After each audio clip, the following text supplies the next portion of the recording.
Go ahead. Well, real quickly, as we head into our first exhibition game, I'm happy with this group. They've worked very, very hard.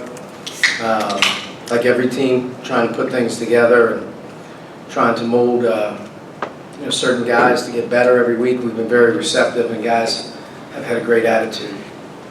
Like every team, you deal with some bumps along the way, and we're no different in that. And here early in the part of the season, we've been battling the injury bug a little bit, and we're knocking on wood, hopefully not too serious as we continue to pursue our non-conference, but it's given some guys the opportunity to get a lot of reps, and I think some guys have stepped up a little bit. So hopefully today we can put a good practice together and keep building. And tomorrow we have an opportunity against Gannon, and that'll be our last opportunity to sort of really evaluate ourselves without a win and a loss in the record book. So all things being said, we're sort of ready to get going.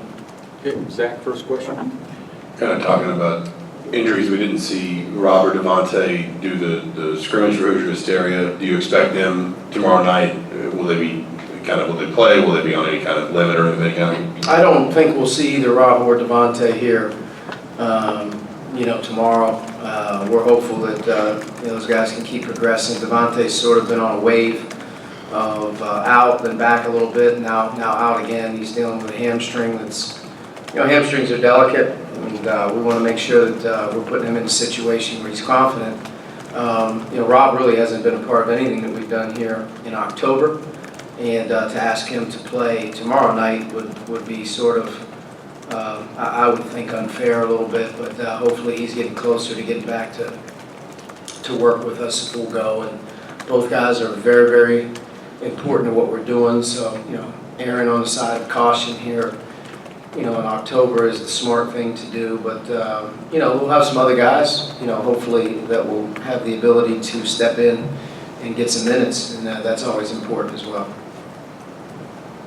Just that kind of play out that first time. What is Rob dealing with exactly, number one, and number two, how have you guys made the backcourt work? Those were two guys you were expecting to start at those positions. Yeah, Rob has been dealing with a lower abdominal injury. It's a delicate thing. It's something that's not very common. He's been uncomfortable with that, and it could be something that he has to deal with here for some time. It's just managing it.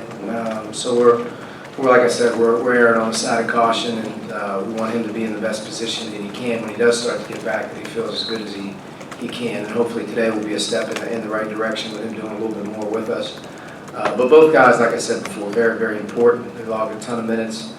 They handle the ball quite a bit for us, and they're experienced in big games. So, I think it goes without saying that they're both vital to what we're doing. But we haven't really had them in practice, not together at all, and we haven't had them here in October very much. So, like I said, we've been kind of rolling with what we have. We have some guys playing at, I would say multiple positions right now out of necessity. So we're getting a chance to kind of tinker with some things.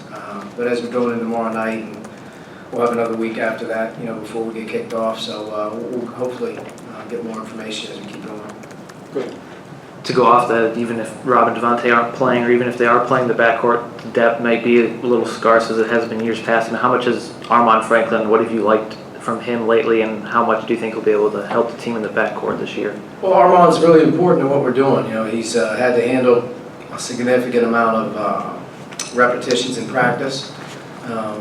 He's dealt with his own ankle and some illness here early, but he's doing a good job. Armand's ahead of schedule in terms of his learning curve. He's a smart guy. He's very coachable. Him having to learn and bounce back and forth with some multiple positions here in the last week or so has been a little bit difficult for him, to say the least. You want to keep your young guys obviously focusing on the same things every day so they can continue to get better. But Armand's going to play a big role for us all season long, and he's earning it right now. He's doing a good job. John, Kevin, Tom, then Mike. Building on that some more, obviously Al Durham is a guy that can run point. I mean, how much has he picked up in terms of ball handling, and what have you seen in the preseason? Al's done a good job. He's done a good job leading into the Marquette scrimmage. He's primarily taking all of our repetitions at point guard. He's doing a really good job with that. In his 25-plus minutes against Marquette, I thought he played a really good for the most part, a really good floor game for us. He pushed the tempo for us in that scrimmage. He's dealing with a little bit of a, ticky-tack. Thankfully, nothing too serious, but he got banged up in the scrimmage and didn't even finish it in the last 10 minutes of the Marquette game, so he wasn't a part of the last 10 minutes of that. And we've been slow this last week since then with him, just kind of getting him with some added rest for his legs. But Al's going to play multiple positions for us. He's a junior now. He knows exactly what he's doing. He's a leader on our team. He's a great teammate. As a coaching staff, I think we look at him and depend on him every single day for, great attitude more than anything, and he's kind of lead by example. But I'm hopeful that he gets back going full speed because he was doing such a good job for us.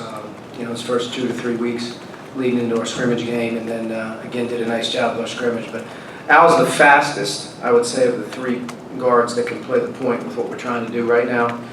He's got great conditioning level, and he's got a motor. He's got to learn to slow it down a little bit and not play at one speed, but he definitely gave us a change of pace, I thought, in our one opportunity against Marquette where he pushed the tempo for our team and made guys better, and that was good to see. So I think Al's going to obviously, he's going to handle the ball for us a lot. He's going to do what we ask him to do, and again, I can't say enough about how important those 3 guys are to our overall team. Kevin. How is Jerome Hunter progressing, and how much are we going to see of him tomorrow, particularly with the injuries, opportunity for him to kind of play multiple positions? Jerome's done a good job. He's practiced every single day. He's bouncing back and forth, playing a couple different positions, learning different positions on both ends of the floor, sort of retraining his brain on how to do things. At this point last year, he was pretty much removed from our team. This is sort of the time when he stepped away. So. But he's doing a good job. He's an unbelievable kid. He's a great worker. He's very coachable. He does some really good things for us.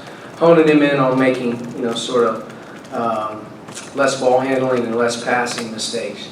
Sometimes he's trying to do a little bit too much with that, and I think those turnovers can, set him back in terms of the rhythm that he can get in. So we need to just slow that down for him. And part of it is, again, he's really like a true freshman. He's back out there doing it all over again. But as he keeps going, he's going to keep getting better and better because that's what he does. He works at it.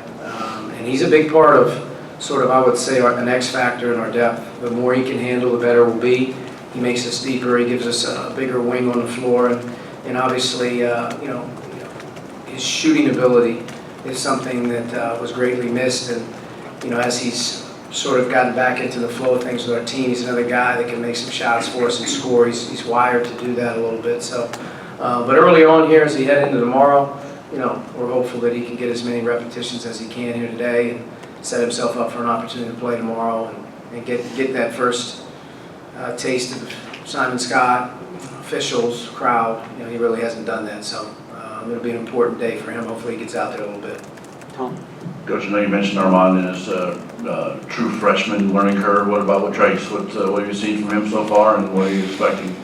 Well, Trace has done a good job. He's worked very, very hard here. Here lately, he's really picked it up in terms of rebounding. That's been something we've been on him very, very, very hard on the rebounding.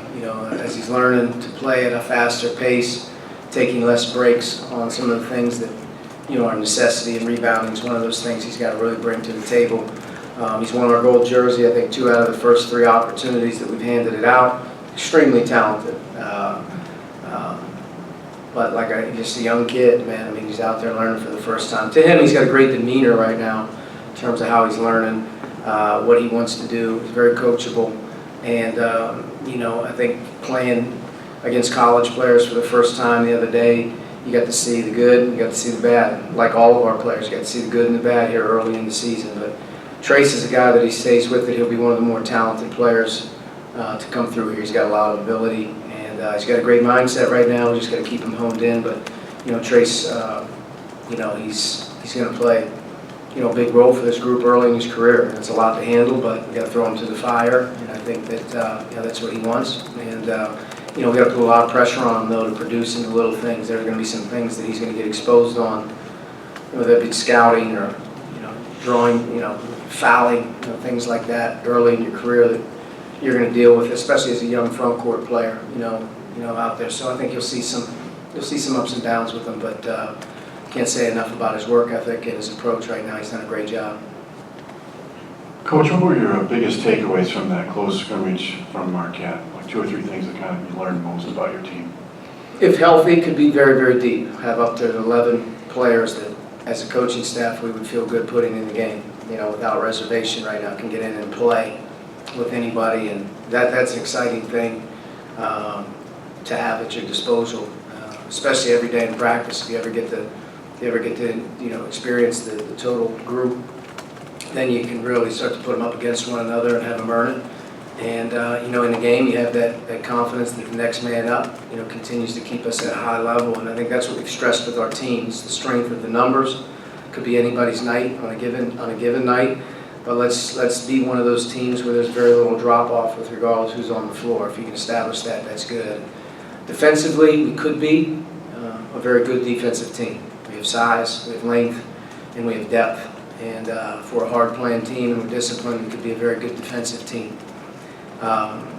Some concerns: free throw shooting, taking care of the basketball, and just the overall mentality that you need to rebound the ball at our level. Those are 3 things that I think coming out of the scrimmage that they just weren't good enough. We didn't take care of it well enough from a number of guys, not just one. We're a team that obviously aspires to get to the foul line with how we're trying to play with tempo and aggressiveness and paint touches and whatnot. But you can get to the line as much as you want, and if you're not making them, to me it's like a turnover. So that was something. And then rebounding the ball, especially offensively, didn't get it done on the glass. And then defensively, especially in the last 8 minutes of the scrimmage, to watch us be able to rebound the ball in crunch time was really a downer. Probably the most disappointing thing of the entire thing was just the ability for our group to rebound. And when you look at our size and you look at our depth, that's something that hopefully is controllable. But if we can get that corrected, that could be a positive for us. So, all that being said, we've gone to work on that pretty good since the scrimmage. And in practice, the emphasis has really been on some of those things. But, obviously there's some great concerns for us as we take the floor here, especially if some of our backcourt guys aren't available, taking care of the ball.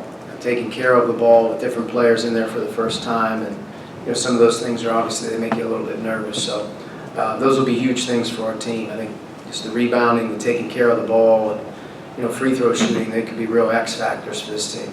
Okay, Mike and Zach, and we're done. Coach, you touched on the free throw shooting. I mean, obviously the percentage wasn't there with the 43 attempts. I mean, that felt like an outlier. I don't know how much of a point of emphasis is that for you this year to get this team to the line, and do you feel like the team can improve over the course of the year? Nothing's more important for this group than getting to the foul line. I mean, nothing. With what we do and how we establish an identity, offensively, you want to put extreme pressure, at all times on the basket. For us, with our depth, hopefully the pace of the game, the way that we're running, and how hard we're pushing the ball, I would think that's a positive in that regard. I think in the half court, we have multiple people that can play in and out and do some things. So being able to get different guys, a lot of touches in that area around the basket. And with our movement and having the ability to move the ball, hopefully you're creating, opportunities for guys to attack. And we talk about it pretty regularly right now from the beginning of the season now. Nothing's been more important offensively than getting fouled. Getting 43 free throws against Marquette was a great positive. With that being said, there was clearly a downer on that in terms of the ability to make them. Now, I'm very confident that some of the guys that missed free throws in that scrimmage over the course of the summer or the fall, and the amount of free throws that we've taken here in our off season, percentages hopefully will balance out. You'll get some better production from certain guys. But offensively, I can't think of a bigger attribute to our team than being a team that aspires to be one of the best teams in the country, hopefully in terms of drawing fouls. Zach. Talking about depth, just kind of how advanced do you feel like front court rotations are, just because of how deep you are there, the different kinds of skill sets you've got there, and how important, not just tomorrow night, but maybe the next month or so, in your mind, will it be to kind of really let guys work through how they can play off each other down low? We have to make that a great strength of our team, our front court depth. We're by committee. Make no mistake that I do think that we're capable of having some guys have some really good nights, and another guy, having another really good night. the next night. And by committee with that group, having as many as 6 players that can maybe rotate in and out of playing, the forward spot or the center spot, however you want to look at it, is hopefully one of the great advantages that we're able to tweak with. Now, you got to get chemistry. You have to find out who can play together, and from a defensive standpoint, early in the season, learning our system and doing things the right way, that's a big part. And that's where I felt like a guy like Race Thompson really stepped in nicely in the last week or so, and has really shown that although hasn't taken the floor a ton in his first couple of years here due to the red shirt and then due to injuries, has learned our system and has learned what to do. And very integral part of that scrimmage defensively was Race's ability to be a great team defender. Physicality around the basket, where he's supposed to be. So there's some little things that is going into that rotation and that stuff as well, being real accountable. And certain guys that when they're in there, together or doing things what we're asking them to do, doing them really well. Not, everyone obviously getting a ton of shots up. It could be as easy as defensive coverages that we're in at a certain time of the game, being able to execute it, or, just absorbing foul trouble, whatever it may be. But that's been the one consistent thing through the course of here, is we've been able to kind of tinker with our lineup and some things that, you got a lot of different options, hopefully, that you can play together. All right, Coach, thank you. Thank you.